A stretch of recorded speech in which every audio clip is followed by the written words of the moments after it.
कह रहा है कि दी इंडियन सिविलाइजेशन, भारतीय सभ्यता, आई डिस्क्राइब्ड बाय मी, मेरे द्वारा जो वर्णित है, हैज बीन सो डिस्क्राइब्ड, वैसा ही वर्णित है, बाय इट्स वोटर्स, इसके समर्थकों के द्वारा। The Indian civilisation I described by me has been so described by its voters, मेरे द्वारा वर्णित भारतीय सभ्यता का वर्णन उसके समर्थक द्वारा भी किया गया है, उसके बाद समर्थन द्वारा भी किया गया। In no part of the world,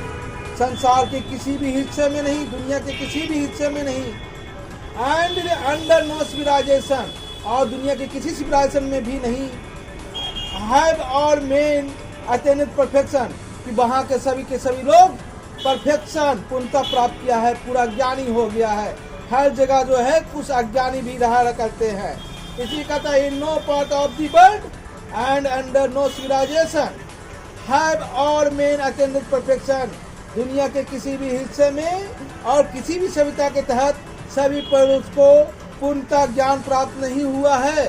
पूर्णता ज्ञान प्राप्त नहीं हुआ है। आगे कहता है The tendency of Indian civilization is to eliminate the tendency means होता है प्रवृत्ति, गुण, of Indian civilization, भारतीय सभ्यता का, is to eliminate में होता है बढ़ाने का कार्य करता है, the moral being, है ना, the moral being, नैतिकता को, that of the western civilization, वही पश्चिमी सभ्यता, is to propagate, वह प्रचार का काम कर रही है, प्रसार का काम कर रही है, इमोरिटी, अनैतिकता का। The tendency of India civilisation is to eliminate the moral being, that of the western civilisation is propagate इमोरिटी,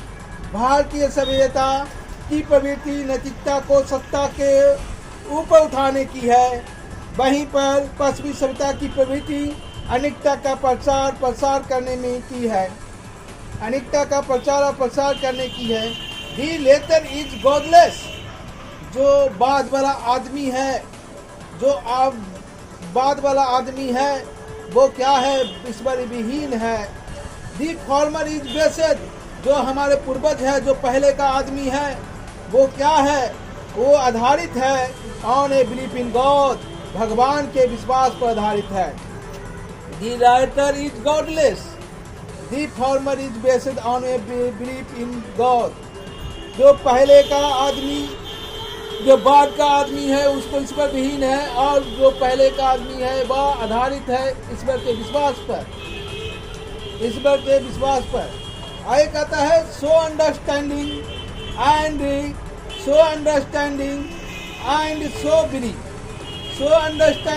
and so believing is behave every rubber of India, कहता है कि सो अंडरस्टैंडिंग, इतना समझदार, एंड सो बिलीविंग, और इतना विश्वास करने वाला, इट्स बिहेव, इसका प्रेमी, every rubber of India, it behave, इसको कर्तव्य है, प्रत्येक को कर्तव्य है, एवरी रबर ऑफ इंडिया, प्रत्येक भारत से प्यार करने वाले को कर्तव्य है। इट्स बिहेव माने कर्तव्य है, every rubber of India to cling to old Indian, cling माने होता है चिपकना, क्लिंग माने होता है चिपकना, to cling to the old Indian, अपने भारतीय, है ना, ओल्ड इंडियन सिविलाइजेशन, अपनी पुरानी भारतीय सभ्यता से चिपको। इवन एज, वैसे एक child cling to the mother's breast, एक बच्चा जो है अपने माँ के साथी से जैसे चिपकता है वैसे चिपको। कहता है even as a cling to the mother's breast, है ना, ऐसे चिपको जैसे मानो कि कोई बच्चा अपने माँ की छाती से चिपक रहा है। So understanding and so believing it behaves every lover of India to cling to the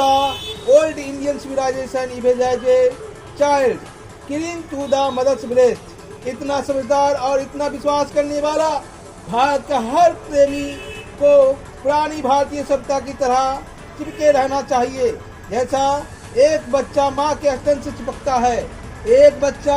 अपने माँ के स्तन से चिपकता है,